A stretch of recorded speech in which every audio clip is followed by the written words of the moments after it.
morning, Raptor Freaks. Lexi out here. It's Sunday morning. We're doing the Sunday special report. And today's Sunday special report has to do with FIBA rules versus NBA rules. And would the NBA ever consider changing over more and more to the FIBA rules? Really, the NBA and the WNBA are like the only two places that really kind of do non-FIBA rules. Most of the rest of the world, every single other place plays by the same exact standard rules. The world is on the same page. The United States with the NBA is not. In some ways, that seems like it's a similar thing to like what's going on politically. But would Adam Silver, who dreams of more international landscape for the NBA, make this concession to get something more for the NBA internationally? I feel like it's more likely that the NBA should change than the whole rest of the world should change. The thing about standardizing basketball play in the way the rules are means that we can more easily compare the sports, the NBA to the rest of the world and FIBA. And also, if Adam Silver really wants to have some more connections with FIBA international play with NBA teams, what are the rules that they play on when they meet? FIBA teams have come to the NBA game preseason and played NBA teams on NBA rules. The Naismith Cup stuff was all NBA rules when they played teams like Maccabi Tel Aviv and the Italian team and the people like that. So in some ways, if we want a real world champion, it should be by FIBA rules. Because look, the infrastructure and the ability for the NBA to change to the FIBA rules is easier than the whole rest of the world change into the NBA rules.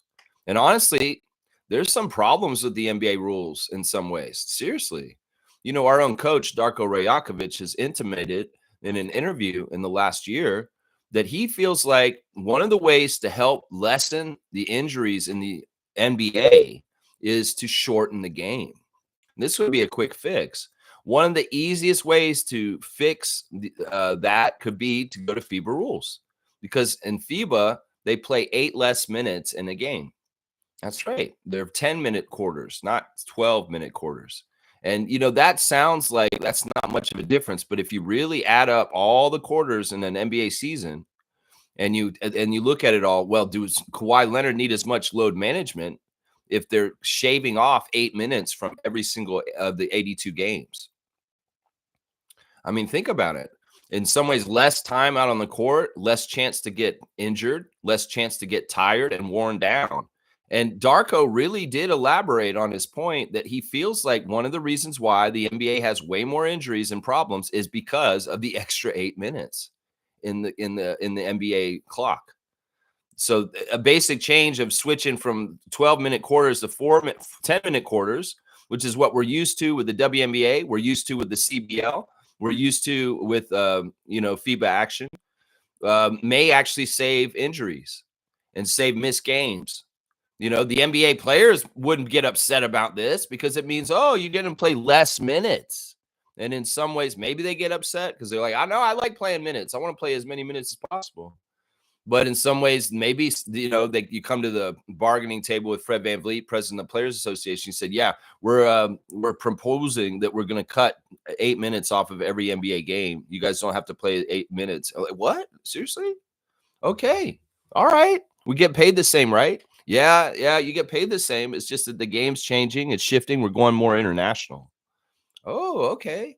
I mean, that makes sense in theory that if you cut more minutes off the game, that, less injuries, less tired, maybe some of the less of the problems that with games missed in the NBA. Who knows? There's some fundamental differences with the dimensions of the court. And that can be all rectified and changed. Of course, each of the teams would have to change their court, but they're making do fancy courts every year all the time anyway. So it's not like, they wouldn't have the money to spend to get a new court that has different dimensions. That some of the dimensions of the international court are much more interesting than the regular NBA court. The picture for this stream is the differences between the courts. One of the things is that the FIBA line for the 3-point shot is much closer. You know, another weird thing about the FIBA line is that it's the same distance to the basket all the way around the arc. There's no closer 3-point shot using a FIBA 3-point line. It is all exactly measured the same distance around the arc that you shoot from. Now, it's closer than the NBA line. The NBA 3-point line is further out. And also, the NBA 3-point line has different dimensions, different distances at different spots behind the 3-point line. The corner is the closest. That corner three that the NBA's bread and butter has been recently is absolutely the easiest, closest shot for 3-point, because when the arc comes out around the top, it stretches out further. So even then, the NBA 3-point line is kind of wonky because there are sweet spots where you can shoot it from closer. But with the FIBA line, it's all equal. That corner three is just as close as the one at the top of the key. And, you know, in some ways, with the line closer, sure, it may be easier for certain players to shoot more threes because it's just a little bit closer. And, you know, but listen, there's still going to be Steph Currys in this world. There's still going to be these guys that are going to want to bomb closer to the half court line, way further away from the FIBA 3-point line. You know, I think that if we put the FIBA 3-point line in, there's a possibility of the game evolves to getting a 4-point line or a 5-point line that'll be easier to install it because, you know, there's that line is more uniform. The other thing about the FIBA rules is the hexagon lane. The lane is fatter near the basket. And this is because in some ways, the FIBA game wants to make it easier for defense in some ways. You know, there's no defensive 3 seconds in FIBA rules. You can't get caught just hanging around waiting for people. In some ways, that's the way basketball should be played. The fact that the defender has to worry about running away from the basket and running back in, well, that is an added bonus for some of the NBA players. And some of these rules about spacing and the dimensions of the court and the 3-point line and the defensive 3 seconds, this is all stuff that in some ways the NBA has cultivated to enhance offense. You know, like in some ways the NFL makes different rules about how you handle like tackling the quarterback or what you do with the quarterback. It helps the quarterback get more offense. In some ways, the NBA at some point decided more baskets, more threes, more scoring is more entertainment. And in some ways, they neutralized the ability of NBA defenses to really actually play their equal part of force against the offense of the NBA. And there's been a bit of a correction in the last 2 years, which is good. They haven't gone back to hand checking, but they are allowing a lot more contact around certain places on the court in the last year or so. And it's been actually a really good bonus. I felt like there was too much of a non-contact sport in the era of LeBron, where the defense is expected to not even try and touch the guy and just let them go up and lay up and stuff like that. No, fuck that. I'm from the league of Charles Oakley. And I want to see guys that come in the lane get met with contact because there's no easy baskets close to the basket. That's what I was raised on as far as like learning about basketball. You going inside, you better be ready to take some contact and come at their big man who's trying to guard the basket. In the FIBA rules, it gives a lot more power to that big man to actually try and guard. And you better be really good at evading somebody and putting that ball through the hoop in the land of the Giants in the middle of the lane. Because in the NBA, sometimes it's like very catered towards offensive play, and it's so easy to score in the NBA. It really is. It's easy to score in the NBA. It's not as easy to score in the FIBA. And you see it when you watch the Olympics. You see just how physical a team like France or Spain or Germany plays down around the basket. I like that style of play. I feel like there is a certain amount of in the trenches, in the lane that basketball should have in the era of Rick Mahorn and Charles Barkley and Dennis Rodman. That was what I was raised on. And seeing that kind of physicality, the jostle and the fight for the rebound, the guys driving to the basket. Well, you foul him, you get called for a foul. But if you can play him straight up and you could go straight up like this and he hits your arms and you're straight up, it's no foul. You're just getting some physicality in there a little bit and stymieing and trying to alter their shot so they miss. I feel like that if the NBA standardizes itself to FIBA rules, then all of a sudden we open up to the idea that Mark Cuban had earlier this year. Mark Cuban had a brilliant idea for a FIBA World Cup like the FIFA with the soccer, where they take the champions, the champion of the NBA, the champion of Euro League, the champion of Basketball Africa League, the champion of NBL in Australia. They take like maybe 8 league champions from the main continental champion leagues, and they have an 8 single elimination tournament in the summer sometime, and you actually send the Oklahoma City Thunder there to play the team from Spain that Kem Birch plays for, that won Eurobasket, and everybody plays by the same rules. It's easy, the format's easy, and boom, we can actually get a true world champion. We can actually get somebody who can actually brag, yeah, we're world champions because, and it's not a country thing. It's not, USA, Canada, Serbia, Germany, France, Spain. It's not that. This is world champion club. Like, with the soccer premier leagues and stuff like that, there's so many European soccer leagues that they have champions of different leagues, and they all get together and have a Champions League. This is what I'm talking about, a Champions League of clubs. This is not by country. So, Oklahoma City will show up with some Canadians on it. Yeah, some Canadians on it, some Americans on it. Maybe, what's another guy from another country on that team? Yeah, I don't know. International NBA team, Oklahoma City Thunder, playing the champion of Europe, the champion of Australia, the champion of Africa, the champion of South America. Maybe even the CBL champion at some point gets rise to prominence. The CBL becomes a big league, and all of a sudden they're involved in this tournament. That would be cool because the term world champion, which is on my shirt right here, world champions, Toronto Raptors, 2019 world champions. Are they really world champions? Well, maybe the Raptors are in some ways because they're international. But really, I mean, can we brag that, NBA, that y'all are world champions until you actually go up and play FIBA champions from around the world, just like in the soccer world, how that happens? If that's what Adam Silver wants, more international eyes, I think this is the way you do it. You don't build a whole new NBA Europe. That's just a failed product. You're talking about Vince McMahon XFL stuff right there, Adam Silver. You will fall flat on your face and lose a bunch of money for the NBA if you do this.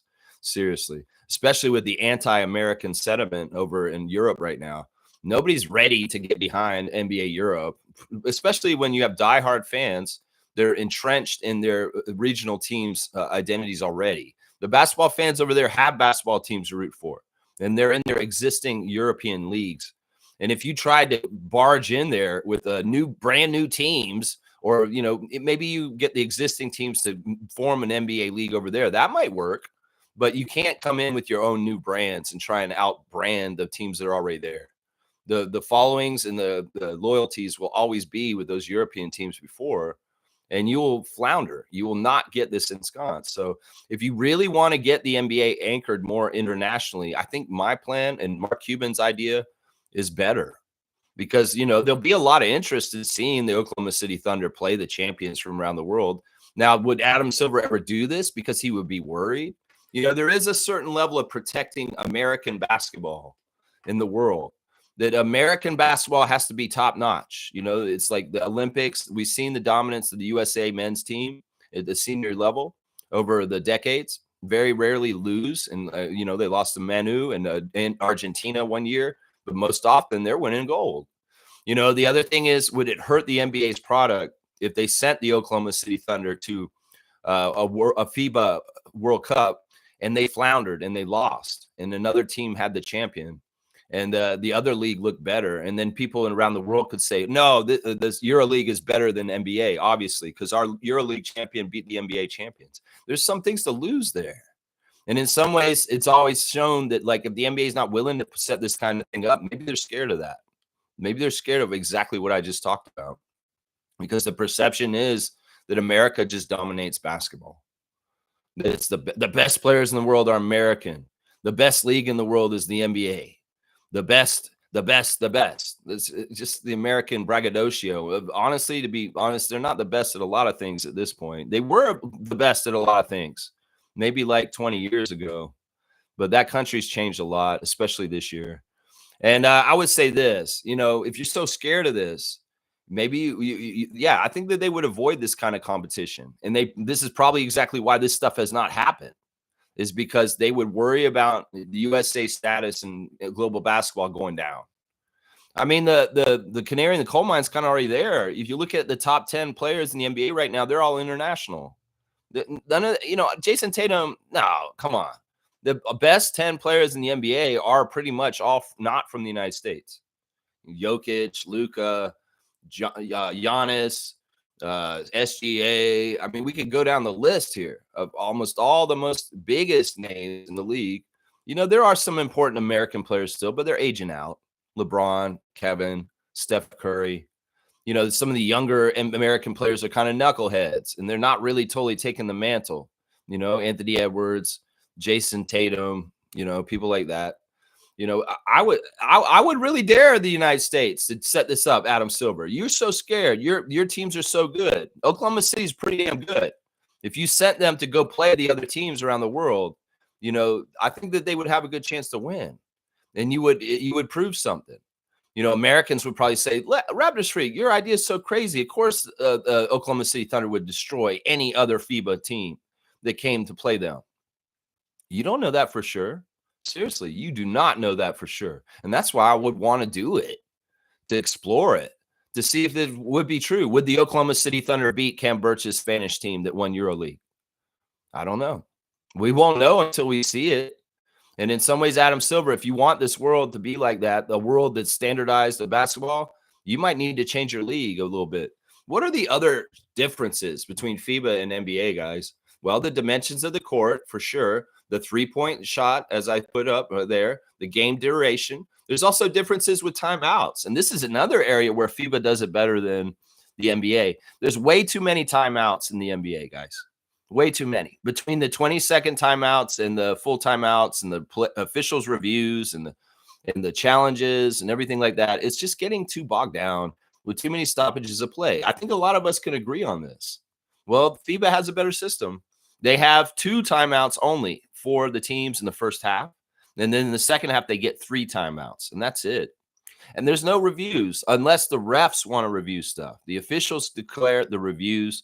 The coaches do not challenge and say, I want to see that. But this is the thing. The officials in the close to the end of the game, they will go with a fine comb over what's going on in the game, and they will check everything. I've watched CBL games recently. I've watched FIBA games recently. And I find that the officiating and the flow of the game goes by so much nicer.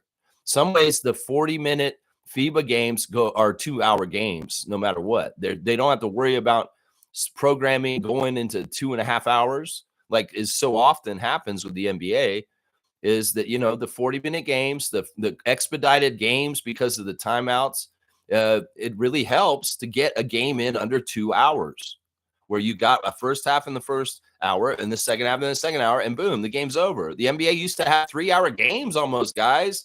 When I was a kid watching them, the games used to be really long, and they've gotten shortened in different ways that they've done this. But this would be one of the ways that would help it. If you go to FIBA rules for timeout, it may help things actually a lot, man. Fouls are different too.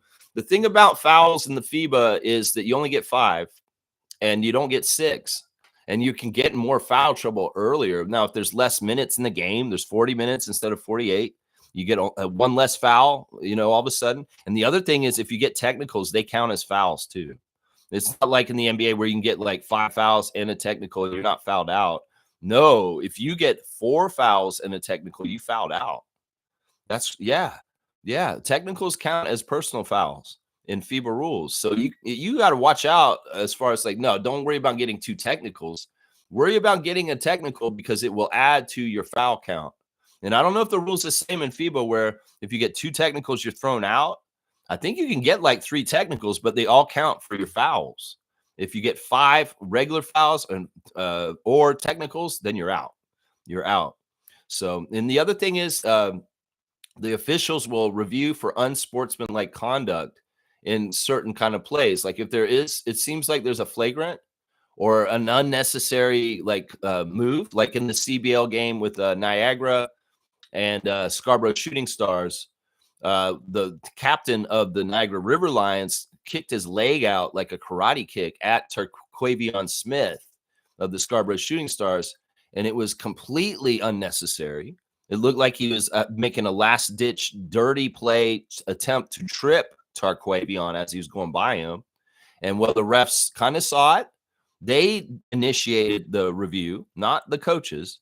And they walked over and they reviewed it, and they declared unsportsmanlike contact on the captain of the River Lions, and he got an extra penalty. And in fact, the penalty was the Shooting Stars got to shoot 2 free throws, and they got the ball back. So it was really very much like a take foul, something like that. So yeah, there are some differences here between FIBA and NBA, of course. In some ways, this is good. This is good. Of course, a big one that they may have a trouble integrating is the goaltending. The goaltending rule is very interesting. The interference rule. Now, let's not say there's no goaltending in FIBA. There is goaltending. There is goaltending. The same rule is still there as far as if the ball's arc. If the ball's arc is coming down towards the basket or it hits the backboard before it gets to the rim, if you touch the ball, that's still goaltending in FIBA. I want to elaborate on what the difference is here, because you can still get called for goaltending in FIBA. It's really like shot blocks have to happen when the ball's coming up in the arc. And if it's coming back down, that's a goaltend. If it's hit the backboard and it's about to hit the rim and you hit it out, that's a goaltend. Now, if the ball hits the rim and bounces up and it's coming back off and you snatch it off the top of the rim, that is not a goaltend. That is actually a rebound that you're grabbing it because it hit the top of the rim. Now, if the ball's bouncing up and it's still on top of the cylinder and you jump up in an offensive putback and you slam the ball down, that is not a goaltend either. Because they have different rules with the ball being over the cylinder. In the NBA, if you get that ball off the cylinder, in some ways you can get called for goaltend. But not in FIBA, as long as the ball is live after it hit the rim at least once. So there's some interesting things there. Another thing that would be an improvement for the NBA if they took more FIBA rules is the jump ball. The jump ball has gotten so lame and annoying at this point. There's a lot of different things the NBA is doing that's dragging out the game and not making it go very well. And the jump ball is a huge one. Nick Nurse, our former coach, current coach of the Sixers, was very public about how much he hates jump balls. He said that it's just so stupid. It's like they take so long to set it up, and the ref has to throw it up there. In some ways, it's so dumb. You know how FIBA handles it? They have a jump ball at the beginning of the game. That's ceremonial in some ways. That's just the standard thing to start a basketball game. You should have a jump ball. But that's the only one you have. After that, it goes possession arrows. If there's ever any point where 2 players have the same ball on opposing teams and they're holding it and they call a jump ball, they do a possession arrow. And the possession area flips every other time so that it's fair like that. So the team that won the jump ball the game, well, if there's a jump ball in the middle of the game, the team that didn't win the jump ball will get possession first. And that's how they determine it. There's no reset up. It's very quick. They just see who's due to get the ball after that, and they give them the ball. And there's no setup for jump ball, slowing the damn game down, and all the other bullshit. I mean, I agree with Nick Nurse on this one for sure. The jump balls at times in NBA games happen too often, and they slow the game down too much. They're just stupid. So yeah, that's a rule in the FIBA does that I think would benefit the NBA, really benefit the NBA. So yeah, there's a couple different differences. One more difference that's slightly different that I want to bring up is there's a way that the NBA players pick up their dribble that would be called traveling in FIBA. And sometimes players that have not played in FIBA that are used to playing the NBA, they get in trouble for this. And they didn't even realize it. Like there's a weird thing where the NBA refs will allow a dribbler to pick up their dribble a certain way with the steps. But in FIBA, it's a travel. It's a travel. They will get you for that travel. I think this is the travel that a lot of people, the old heads, say, why did they let them do this? That is traveling. Because in some ways, it's become more institutionalized as okay in recent years in the NBA. And back in the day, they couldn't do that weird pick up your dribble travel that they do now. In FIBA, they still don't let them do it. So old heads that don't like the traveling that some of the players in the NBA get away with right now, they would love this FIBA rule. Seriously. So it's like, what's not to like?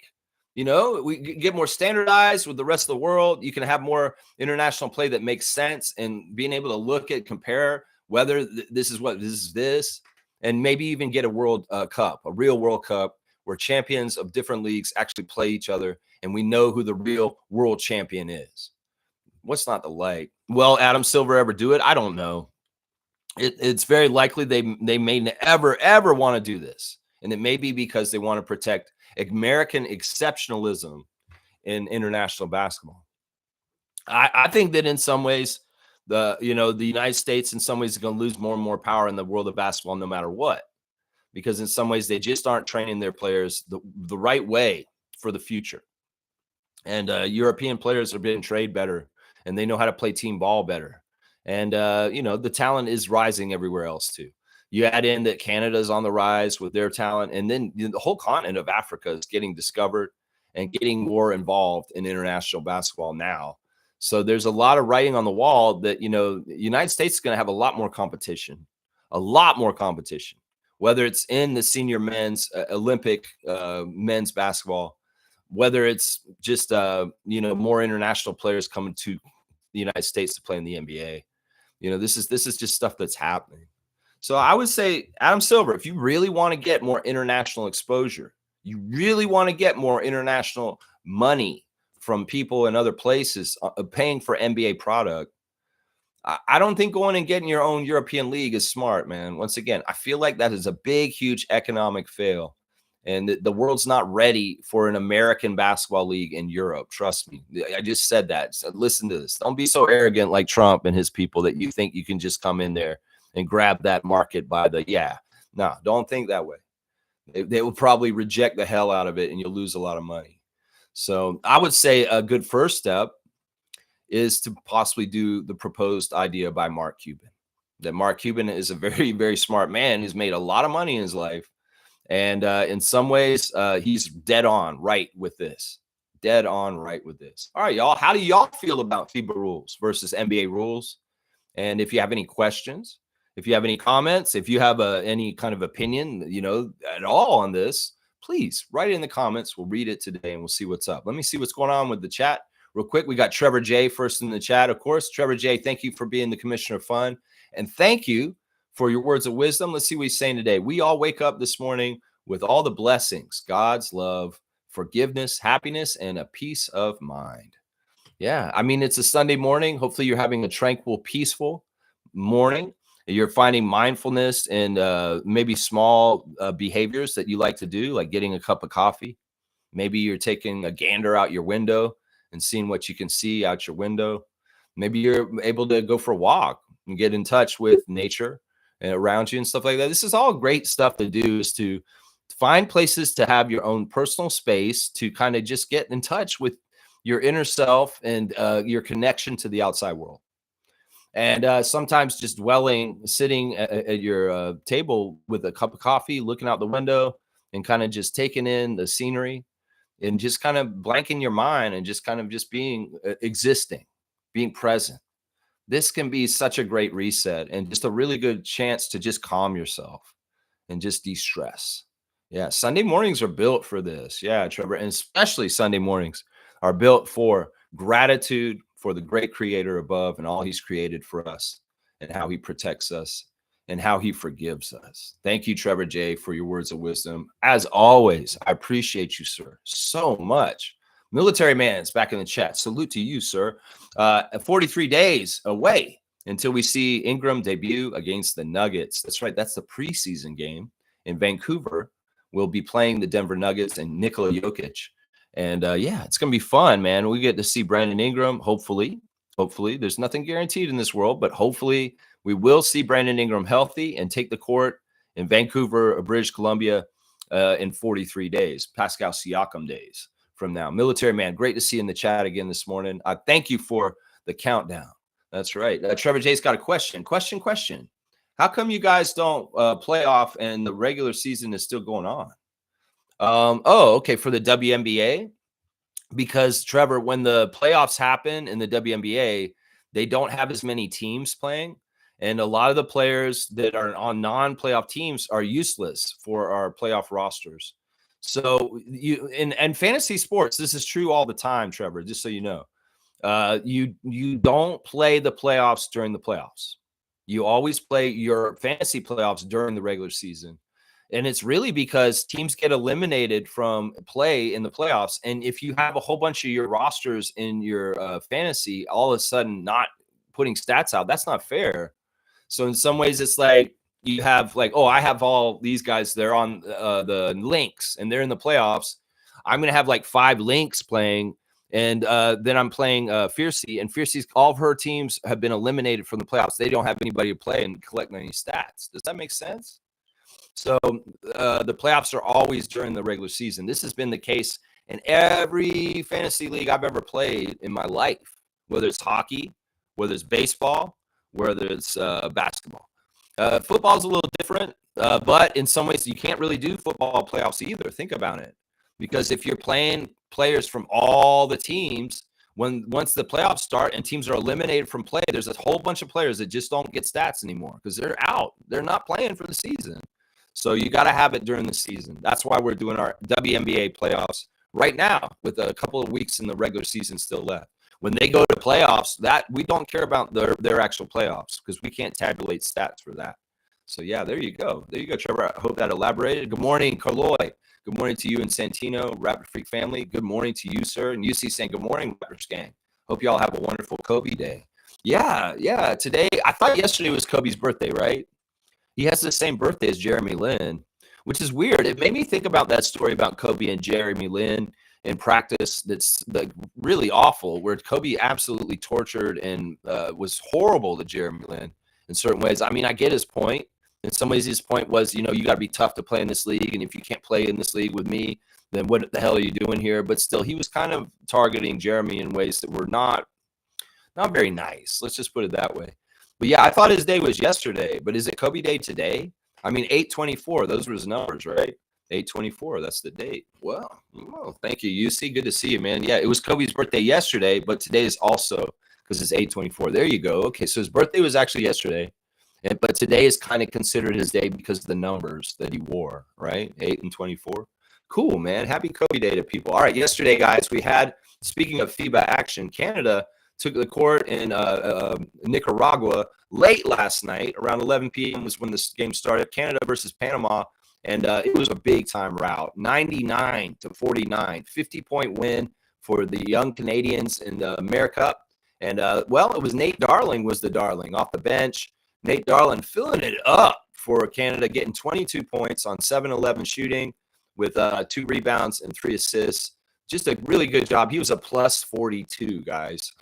A plus 42 in this game, man. Nate Darling. And that's the crazy thing. He was off the bench, guys. So there was a lot of bench scoring for Canada last night. 53 points off the bench. And other players of note, we had Leonard Miller with 13 points, 7 rebounds, 3 assists, 3 steals and a block. Also, Mfando Kabengele, 13 points on 5 of 6 shooting, 3 rebounds, a steal and a block. Trey Bell Haynes, 8 points, 5 assists, a steal, and also Keyshawn George, 9 points, 4 of 8 shooting, 3 rebounds, 5 assists. Good job by the young Canadians in this game. Kyle Whitner also with 13 points. Really, really, really good stuff. The Panama team just didn't have no answer for the size of Canada and just the talent. And they just really ran them off the court. So now they're 2-0 in their group. That pretty much qualifies them for the next step because they've beaten 2 out of the 3 teams they're going to play. They'll play on Monday against Jose Alvarado and the Puerto Rican team on Monday. And that will be the final part of this early preliminary round for America. That's what's going on right now with our Canadian team down south. That's right. Plus 42 is actually insane. Wow. Yeah, Nate Darling, he's a good Canadian player. He's been around our Canadian teams for a few years now. He's kind of a veteran in some ways. Of course, Nate has had his little dalliances in the NBA also. A lot of stuff in the G League. But, yeah, he had a big-time game last night. And the crazy thing is, like I said, he came off the bench. He did not start, and he led the team with 22.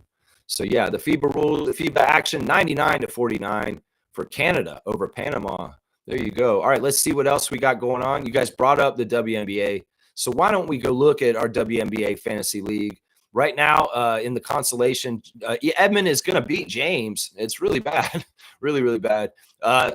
Kareem will be probably advancing to face me in the next round. He's beating Logical Raptors Fanatic.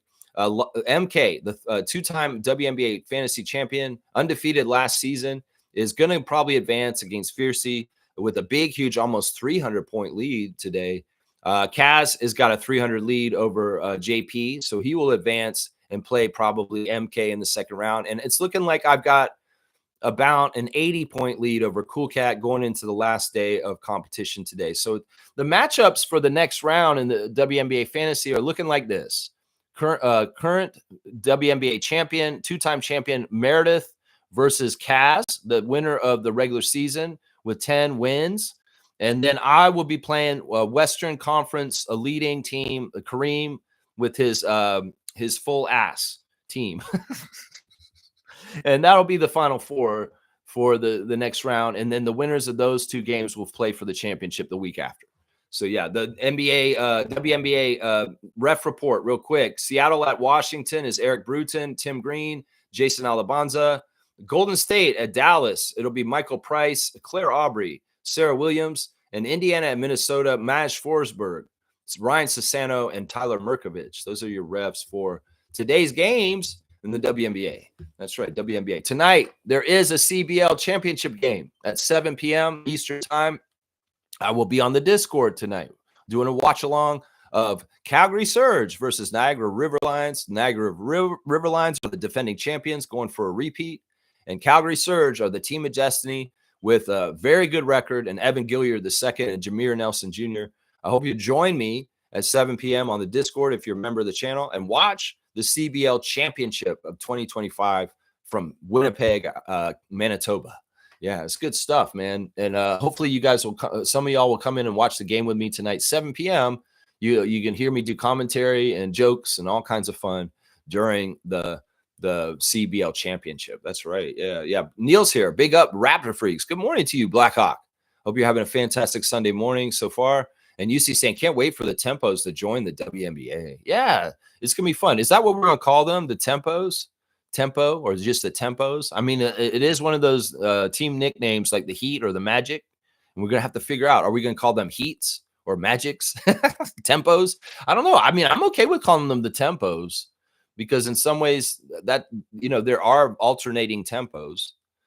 Different players have different tempos. Emmanuel Quickly has a tempo that changes as he's going down the court. I'll go slow tempo, fast tempo, slow tempo, fast tempo. So maybe it is the tempos. I like that. Toronto Tempos. Yeah, I can't wait to get players. I can't wait to see who the coach is. I can't wait to see the jerseys. Teresa Rash, rain it all down on Tempo Fan Nation. We're ready. We want to see this stuff. And we know the closer we get to Christmas, well, Christmas is coming. We're going to see the jerseys. We're going to see the roster. We're going to see the coach all by the end of this year, guys. They'll have the expansion draft in December, and we'll hire a coach probably in the next month or so. And I would say that they probably release the jerseys, the design of the jerseys, sometime in between getting the coach and getting the players. Because they're going to want the jerseys for when the players are announced so they can start showing the players in the jerseys, right? Right? Logically thinking it out, Windhursting this shit. Yeah, I mean, in some ways, it's like coach, jerseys, players. That's kind of the itinerary coming up. You see, that's right. Let's go. Straight goods on Canadian goods. All right, we're talking dog food today, guys. This is a Canadian-owned, manufactured in Ontario dog food company. They provide raw food diets using locally sourced ingredients. It's Big Country Raw, guys. If you want to feed your dog some good organic raw dog food, get Big Country Raw. It's a 10 out of 10 on the Canada ratings as far as it's straight up Canadian product made by Canadians, produced by Canadians, coming from Canadian soil or Canadian meat or whatever it's coming from. You know what I'm saying? So yeah, and it's here in Ontario, manufactured Big Country Raw. If you want to get that raw organic meals for your canine, get that Big Country Raw. There you go. Here's your straight goods on Canadian goods, dog food style right there. Yeah, dog food style, y'all. Let's go check out the Instagram stories. We got Sandro Mamu, who's around the Georgian the Georgian team. Of course, he's involved in Euro Cup with a Eurobasket with Georgia. Sandro Mamu, probably their starting center. And yeah, they got competition coming up later this week. the Euro basket will be starting, and we'll have to have some watch-alongs watching Georgia and our new backup center, Sandro Mama Lukvasheli. And yeah, and of course, our center, Austrian great Jakob Poeltl, will be playing in the Eurobasket also, and we'll be keeping tabs on those, and there'll be watch-alongs for their games. So be ready for that. Bruno Fernando is very happy. Angola has done very well in the AfroBasket preliminaries for World Cup stuff, and they have qualified. That's right. Junkyard Dog, our friend JYD, role player, is saying here is Robert Whitaker Jr., the best one-armed player in the world. This is the interesting thing. There's been clips of this guy I've been seeing this year that has one arm, and he plays basketball, and he's amazing. It's like, seriously, the guy has one arm, and he plays basketball. It's amazing. I like the JYD putting him on blast, asking this question on his Instagram stories right now. Shamshay's got a nice picture of him at Summer League with two of his buddies, Jamison Battle and Colin Murray Boyles. And, Shamshay, we have a lot of expectations for you this season. I have a big, big belief that you're going to be a big-time NBA player, and you got to keep growing into those shoes, my guy. You're going to be there, Shamshay. We're proud of you, and we want to see you continue to get better and better. Yeah, Colin Murray Boyles is going to be fun to watch, too. Yeah, there they are on the court, and there he is. In this picture, he's with Jacoby and Jamal. So, yeah, he's showing some love for some of his teammates on the Raptors. I love it. I love it. I love it. I love it. Let's see. We got Evan Gilliard, How Mondays Be. And so this guy on a little scooter, and he falls over, and the scooter falls on him. And that's too bad. And then they can't get it off of him. And then they help him. They get him up. And what happens after that? A car runs over him. That's crazy, man. That's horrible. How did that car not see him? That's messed up. All right. Of course, Evan Gilliard, the second, is going to be on the court tonight for Calgary Surge in the championship game. That man's going to be coming there with his game on. Watch. He will be. He's not going to be messing around. Slim Duck has got some funny stuff today. Chris Boucher saying he's got this little kid with wearing glasses and a pop in her hand. She's saying, I don't have red flags. I have fun facts. Oh, Chris is funny, man. Chris is funny. There he is at TMU again, man. He's putting in those midnight games, man. Chris Boucher goes down to the Toronto Metropolitan University and does private runs with friends late at night. And, I think it's invitation only. You can't just go down there like it's the Y and try and get on the court with Slim Duck, because these guys look like they're semi-pro, some of them. And it could be just local friends or something like that. But they're putting on these late runs at TMU. And, that gym guy who's down there is probably like, oh, it's Chris. Come on in, Chris. And they let him come in and play basketball on the court late at night. I remember those memories of gym custodians and gym people that would be like, oh, you want to come play ball? All right, let me open it up and turn the lights on. And then you go down there and you should put up some hoops. Chris is also celebrating Luguetz Dort, his fellow friend from North Montreal, putting him on blast for his press conference the other day as a champion in their home city. And talking, and yeah, it's a beautiful thing to see Luguetz with a big smile. And Chris Boucher is a proud friend of Luguetz Dort. That's right. This guy's got some weird thing on his thing. He's going to breakdance. He's like got a shock thing. And he grabs the rail, and this girl starts dancing because she's all shocked. What did I do? You made me shocked. You touched the railing. That's crazy. That's weird, man. Chris finds some weird stuff. I'm just going to say that. Chris finds the weirdest stuff online. Something. There's Drewski getting a haircut, or they're spray painting his hair on. That's stupid, man. Some guy tried to tell me he wanted to do that to my bald head. He's like, I'll use a marker and I'll put hair on your head. I'm like, bro, that does not sound right. That does not sound right. You're going to draw my hair in with a marker? No, man. I'm not that vain that I need to feel like I have something on my head that you're going to take a Sharpie and start doing pointillism on my head. No, fuck that, man. No Sharpie pointillism on this bald head. I'm not that vain. I'm sorry. It was so weird that I was working at the store and the guy asked me that. He's like, your head, we could do this with your head. He's like, I'll just take a little pen. I'll just put little dots all over it. It'll look like you have hair. I'm like, bro, that does not sound like that would look like I would have hair. Seriously, bro. Seriously. It's like the people that take the magic marker and just draw hair on their head. Like, what the fuck is that, man? Seriously. We got Vince Carter getting put on blast by Eric Smith. He's at Bills camp. Of course, Vince Carter is now a part owner of the Bills, and he's took his son down there, and he's down there with Josh Allen, and he's smiling. There's the whole Raptors-Bills connection. So Vince Carter is big time with the Bills, baby. And he's down there. He's an on-scene owner. That's right. There's Lou Getz with a nice little cinematic overhead drone shot of the events in North Montreal this week with all the people out for him and the Larry O'Brien. I love to see that, man. Norman Powell's camp went on in San Diego this weekend, and there he is on the court with the kids, teaching them to understand the grind foundation camp. And the kids were out in full effect at Lincoln High School. And yeah, it was pretty cool to see Norman in the mix with all them, being a mentor, talking to the group.